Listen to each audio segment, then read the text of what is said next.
forget the league, forget the noise. Tomorrow night, Paris belongs to the pride of London. We're going into the Lion's Den. Here's exactly how we come out on top against Paris Saint-Germain tomorrow at the Chelsea. And if you like honest Chelsea opinions and honest Chelsea debate, then make sure you subscribe. We are 11 subscribers away from 1,000. Let's hit that magical 1,000 before kick-off tomorrow. Let's start by talking about the current reigning European champions, Paris Saint-Germain. Let's look at everything that we have been through this year and everything they have been through. Let's start off with the fact that we beat them in the Club World Cup final 3-0. We were 3-0 up within the first half. This shows that we can go out there and beat PSG very comfortably, but also PSG are still a big team with some big players. Let's just name a few.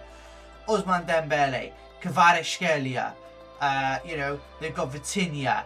They've got some great players, Nuno Mendes, Achraf Hakimi. So we have to remember that this club is still a big club and they still have some very good players. So we still have to tread very carefully. And if the one thing that I noticed from this game and what we did against PSG in the Club World Cup is there's no more Enzo Maresca. It's down to Liam Rosenior now. Can he get the boys firing? It's down to him. But let's look at some stats. PSG are currently top of Ligue 1, but coming off a shaky 3-1 home defeat to Monaco last Friday. And let's look at their UCL form too. They struggled in the league phase, finished 11th and had to go through a playoff against Monaco, scraping through a 5-4 aggregate win. So that tells you that PSG do have their frailties, and it will be difficult for them against a Chelsea team that thrive in chaos and always come through when we are the underdogs. Let's talk about their attack versus defence. They've scored 21 goals in 8 UCL games, but conceded 11. They haven't had a goalless draw in 58 UCL matches, so expect goals tomorrow. And if we just quickly look at their home record, they have seen over 2.5 goals in their last 4 consecutive home games. Okay, so let's now take a look at Chelsea and where we stand currently. The Rosenior effect has stabilised a chaotic season. After Maresca leaving, after all the drama with the Club World Cup and the UEFA Conference League, Rosenior has come in and stabilised the club. But let's look at Chelsea in a bit more detail. Currently we stand in the Premier League, we stand 5th, just 3 points off the top 4. And since Rosenior took over in January, Chelsea has become more resilient. Last match was a 4-2 win over Wrexham, and that wasn't that convincing. But let's look at the results before that too. A 4-1 thumping of Aston Villa where João Pedro got a hat-trick and Cole Palmer got a goal. We look good. We look good, and that was the best part of the last 3 games. And then we look at Arsenal away, where we lost 2-1, where we looked frail and we looked unable to create anything and create opportunities. We can neither have the Wrexham performance or the Arsenal performance. We need that Aston Villa performance away at Villa Park where we beat them 4-1. So in terms of this game, it's more about how do we perform on the night rather than how we've performed over the last few games. Can we live up to the expectation of the squad and the players that we have?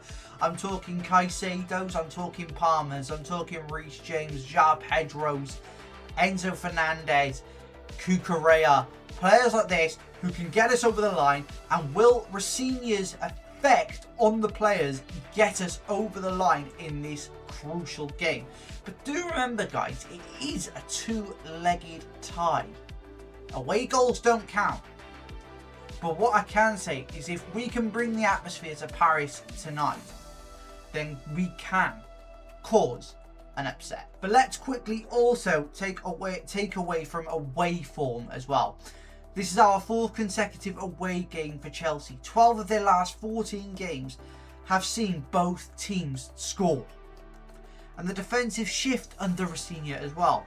Under Rafinha, Chelsea's expected goals against has dropped, showing a more organised defensive structure compared to the Maresca era earlier in the season. There is also one more point that I would like to bring up one more time. The Club World Cup revenge factor. Chelsea battered PSG 3-0 in the Club World Cup final last summer. Cole Palmer and João Pedro getting those goals. PSG and Luis Enrique will be out for blood, and to prove that they are the better team and to prove they are worthy of that title of Champions of Europe. But as I've said before, Chelsea thrive under chaos. We thrive as the underdog, and we showed that in the Club World Cup, and I do think we can show that again. Let's look at one other thing as well, guys. The battle of the high lines. Both Luis Enrique and Liam Rafinha love to play a high defensive line and dominate possession. PSG averaged 64% possession in the UEFA Champions League this season.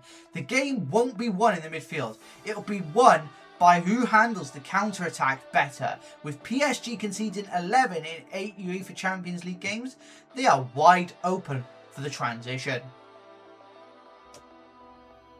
And let's get into my predicted lineup, and let's talk about what I would do tomorrow to face PSG in the UEFA Champions League at the Parc des Princes tomorrow night. So, as you can see on the graphic on screen, this is the lineup that I'm going to go with. I'm going to go with Jorgensen in goal. Yeah, surprising, I know, but I don't think Sanchez is ready for this. And I do think Jorgensen shows that capability. He did the other game against Aston Villa, and so therefore I'm sticking him in again. As we know, Sanchez is prone to mistakes and he's prone to lackadaisical errors. And I know he's our number one choice if we had to choose. But Jorgensen has shown more capability in his last game against Aston Villa than Sanchez has shown against Arsenal and Wrexham combined. So moving into the back four, what do you do in this situation? Well, this is what I've gone with. So Reece James at right back, Marco Correa at left back. These two fullbacks have been our most consistent fullbacks all season long. Cucurella coming in clutch with goals of late and creating that ability to invert into the midfield or to shift into that back three. Reece James can invert into that midfield or shift into that back three as well.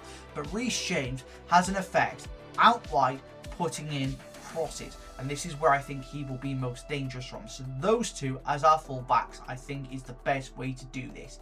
Then moving in to the pair at the back, let's look at the real idea of what I'm going with here. I'm going to go with Wesley Fofana and Mamadou Sarr. And you're thinking, Ben, what are you doing? Mamadou Sarr? No, bad idea. I don't think so. I think Mamadou Sarr will learn from this game. And I think Mamadou Sarr could come in clutch for this game as well. He's a very young defender with quite a fair bit of experience. If we look at what he's achieved, he's already won the Africa Cup of Nations. And he's already had that final experience and that big game experience. So I think he might thrive in this game. And Wesley Fofana is probably our best defender. You could argue Chalobah, but I just don't think he's that good. So Wesley Fofana, Mamadou Sarr as the two centre-backs next to Reece James and Cucurella as the full-backs. Now, moving in to that double pivot in the midfield. What do you do here? How do you play this? Because we have options. We have Caicedo, Santos, Enzo Fernandez, Romeo Lavia, Asuka. But what do you do tomorrow? This is what I've come up with. Caicedo and Andre Santos will play in that double pivot tomorrow. Andre Santos next to Caicedo is a controlled environment. It makes sense to have these two playing together, as when they have done in the past, they have looked very good next to each other. So therefore, you could shift Enzo Fernandez, who, as you can see, I've got in the number 10. I do think Enzo Fernandez thrives in this number 10 position, and I do think this is where we can get the best out of him with his box crashing abilities. So, Enzo Fernandez in that number 10. But who joins him on the right hand side and the left hand side? Well, as you can see, I've got Cole Palmer on that right hand side. I think Cole Palmer's influence on that right hand side changes the way we play and it changes the dynamics of how we attack. Cole Palmer being able to cut inside and giving that extra bit of flair to the attack. I think Cole Palmer on that right hand side does make the difference. And as you can see on the left hand side, you're thinking, what the hell are you doing, Ben? Alejandro Garnacho, really? Yeah, give him a chance. He's been playing well for the last few games. He's done really well against Wrexham. He had a decent game against Aston Villa. So let's see if he can continue this run of form in our biggest game of the season so far. And up top, without question, it has to be João Pedro. And if anyone thought I was going to put Liam Delap up top, you are silly. You are very much a silly person.